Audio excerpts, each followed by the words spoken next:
For me, it's not about the Republican Party.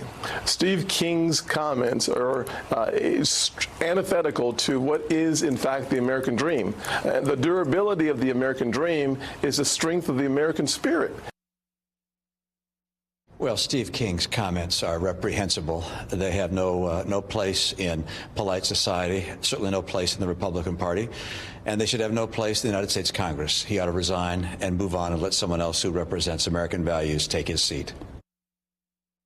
Congressman King has been making comments like this for the better part of his 16 years in Congress. Why was this comment the bridge too far for him? I have not been in Congress for those 16 years. I have just now become the leader of the Republican Party. Maybe I had not seen those, but I heard these. I disagree with these. These are reckless. These are wrong. These are nothing associated with America. All right. The House will vote this afternoon on whether to formally rebuke Congressman Steve King for his latest racist comments.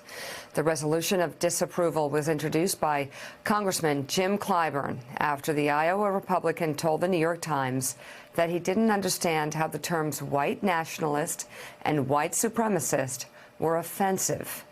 Today's vote follows the unanimous decision from the Republican Steering Committee to remove King from all committee assignments. Gene Robinson, you have a new op-ed in the Washington Post that's entitled, "Why Are Republicans Suddenly Outraged Over Steve King's Racism?" I would add, I'm glad they are, at least. And write you part this: surely Republicans were aware of King's toxic views, which he makes no attempt to hide. Why such an uproar now? Perhaps King's newly outraged critics were waiting for him to finally spell it out in language that even the party of Trump cannot ignore, which he did.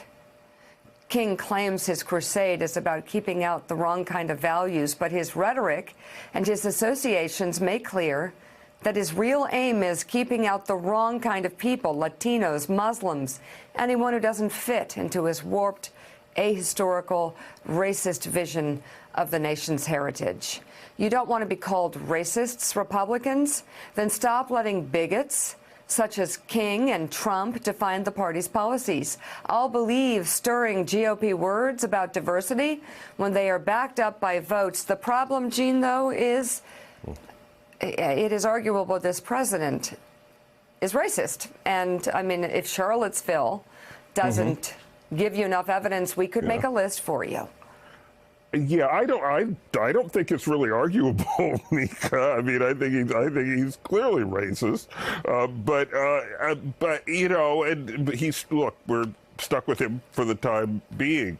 But this is the Republican Party's choice, right, to go this path. That intro, those clips in the intro, Kevin McCarthy is shocked that Steve King says things like this that he's been saying for 16 years. He's never heard Steve King, one of his members, speak before about anything. This is what he says all the time. Remember the thing about he asked about the Dreamers, and he talked about how they're really, they have the calves the size of cantaloupes from hauling marijuana across the desert. That's what he thinks of Latino immigrants.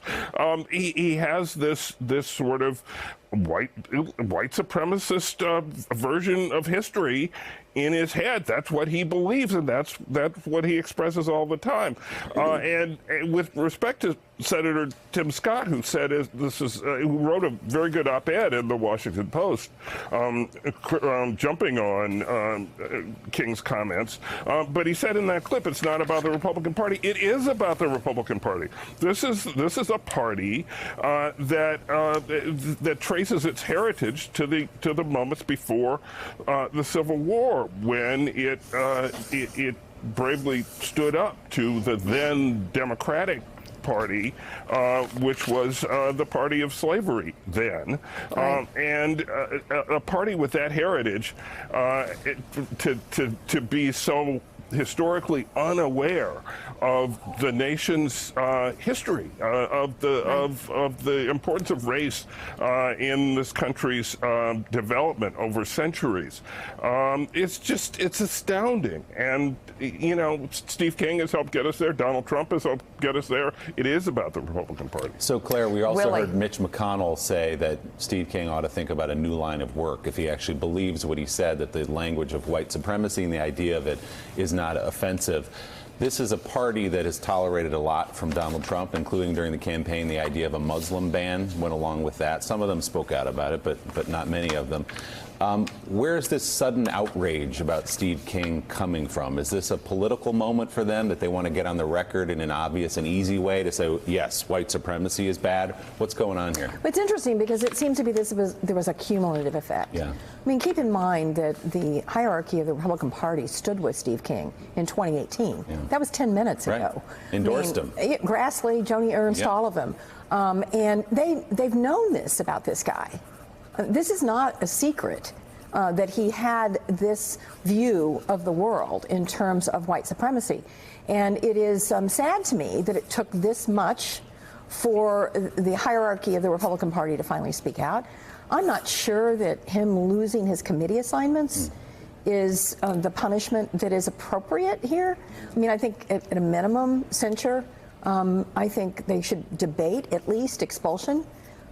When someone says these kinds of things, when you look at the history of this country and what our values are and what we should be standing for, it is frankly, I mean, think about people who got thrown out for saying much less back in the day. Trump has really protected this guy because Trump has kind of like taken the edges off of what is outrageous. He is so outrageous that all of a sudden a guy saying white supremacy is just fine is like, well, we're not going to let you sit on a committee. Right. I think if it weren't for Trump, perhaps the punishment would be more severe. And Mika, Steve King's already got a primary challenger in his race in 2020, so perhaps ultimately it will be up to the people in his district to decide. Yep. All right, Eugene Robinson, thank you very much for being on this morning. And still ahead on Morning Joe, we'll be joined by Republican Congressman Adam Kinzinger. He broke with his party last week when he voted to reopen parts of the government without border wall funding. We'll be right back. Thanks for checking out MSNBC on YouTube, and make sure you subscribe to stay up to date on the day's biggest stories. And you can click on any of the videos around us to watch more from Morning Joe and MSNBC. Thanks so much for watching.